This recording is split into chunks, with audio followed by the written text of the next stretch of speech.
give us a nice summary.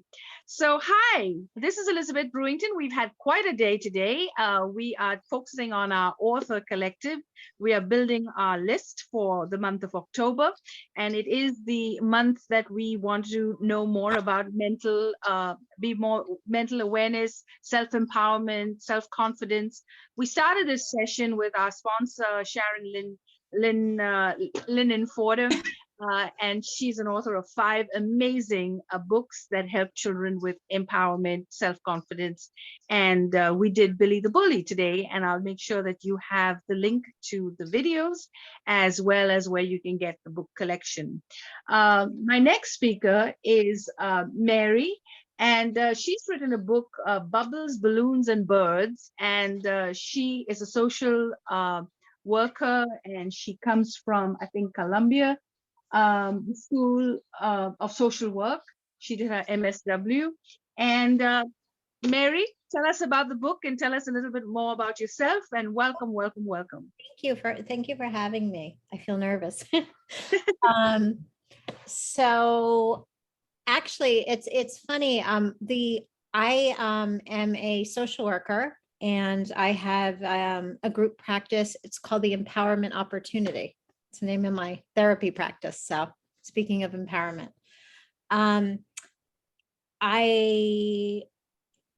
am a therapist. I teach social work at NYU, and during the pandemic, when I was, when we were all holed up in certain places, I had kind of gone back to my research in my doctoral program. I went to University of Pennsylvania, where I was confused about what I was going to be studying or do my dissertation on. And one of the things that I didn't do, but I wanted to do, I ended up writing an article about, which was Alfred Adler. I don't know if any of you have heard of Alfred Adler. Anybody who's in psychology might have, but he was a psychologist at the time of Freud, who created an educational movement. He and his associates started about 28 different child guidance centers, mostly in Europe, but I think in other places as well. But basically to really systematize education as being family, the child, and the teachers and the counselors. So he had these child guidance centers that, really were about, I think it was Sharon speaking. Actually, a lot of you spoke in the beginning. I'm sorry if I don't remember all of your names. I'm really impressed by all of the different subjects and excited. Sorry. Okay. So he basically talked about how bullies, or anybody who is having a hard time struggling, is basically struggling from a sense of inferiority.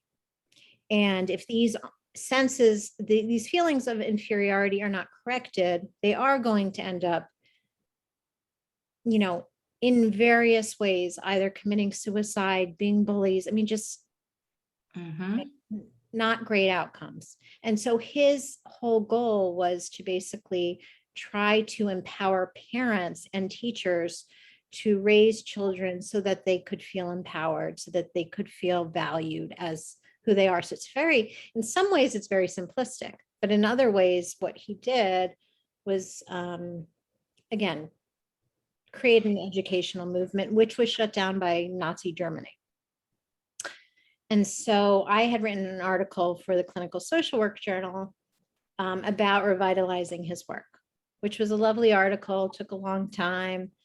And then I realized, you know what, nobody's going to really read it except for academics. And, they may or may not read it. And I was thinking about some of the recommendations I had written in the article, which was we should revitalize child guidance centers, kind of, make education a little bit more central than it is today, from my understanding. I'm not an educational expert. And so,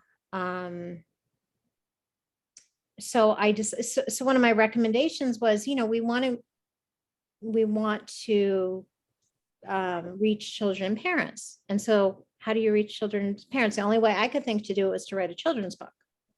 So the book I believe you contacted me to talk about today is actually not about Alfred Adler. The first book in the series is called The Leader of the Parade, which is about Alfred Adler.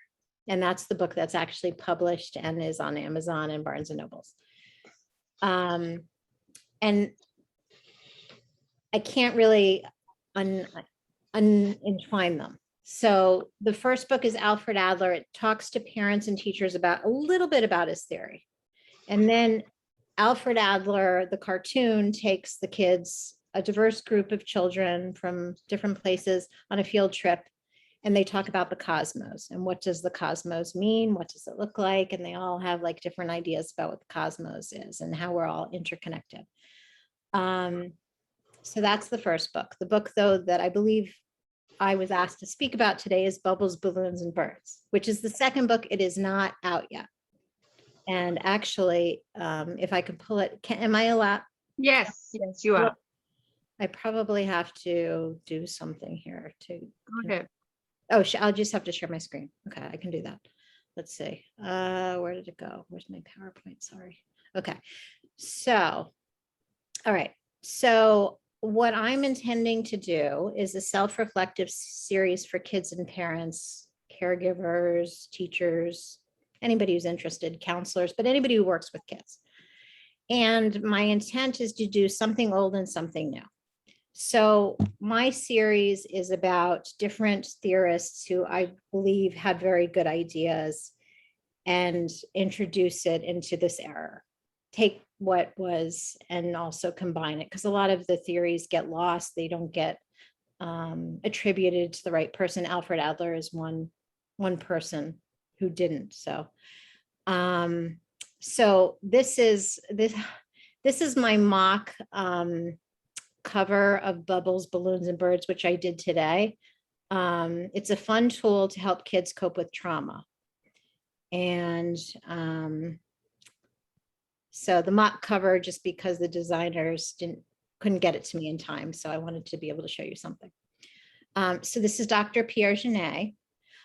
So the illustrators on the book are family members. One is my mother, who has been doing art. Actually,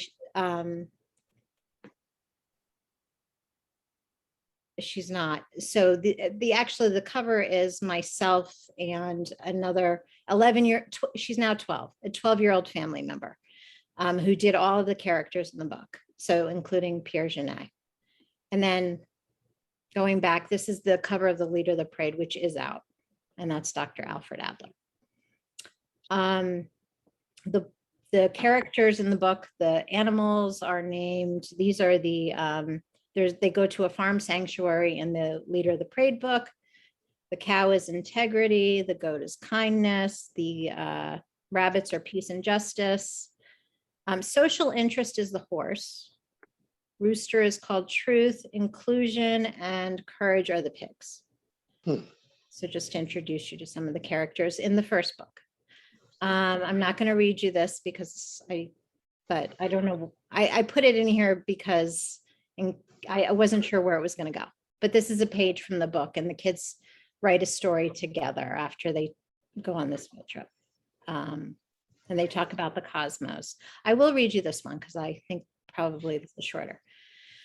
All right. So Kai said, Kai is the gentleman on the upper right-hand corner, who's probably about 8 years old. He said, my parents told me they named me Kai after my uncle who died. They also said that Kai means joy. Dr. Adler smiled and said, I bet you also bring them a lot of joy. Yeah, they told me that too, Kai said with a big smile. Some of the children talked about people in their lives who had died, while others talked about pets that had passed away. They all agreed this made them very sad as well as mad. Dr. Adler explained that these were very normal feelings and it's good to talk about them. A few of the children cried. Dr. Adler assured them this was also normal and would help them to feel better. He told them it was as if their tears were memories full of color that water the earth. He explained how some people believe that's why flowers are different colors and why so many people love flowers so much. So that's from The Leader of the Parade. This is just a video of my child therapist reading the book. These are also videos, but again, I wasn't sure. Yeah, that's fine. Thank Um, you. yeah. That's So awesome. am I out of time? Yeah, It's but okay. that Okay. we'll have you back. This Okay, great. that was Appreciate brilliant. that. I That was appreciate that. brilliant. Yeah, that was really fabulous. We actually did a series on trauma, but I've never had anyone do it so well for children Mhm. with trauma. Well, I'm And hoping, it's tricky, it's tricky. very Yeah, tricky, but it's important. It's very important. yeah. I love the illustrations. They're beautiful. Yes, I love how diversified it is with the characters. I really appreciate that. Yes. Hmm. So you can stop sharing and let's get to questions. That was very well done. Thank you, Mary. You're welcome. And I'm not sure if I know how to, oh, here we go. Stop sharing. Can I pause the share? Yeah. Okay. No, you have to stop sharing completely. Where do I do that? I can either leave the meeting. I don't see stop. No. Oh, stop. Okay, now I see it. Okay. So There we you get to are. that. Okay. Any questions for Mary? I have a comment. I mean, I thought it was pretty ingenious, Mary, that you use the different characters in your book as characters and or animals, such that each had how can I put it, a characteristic Right. or a behavior trait.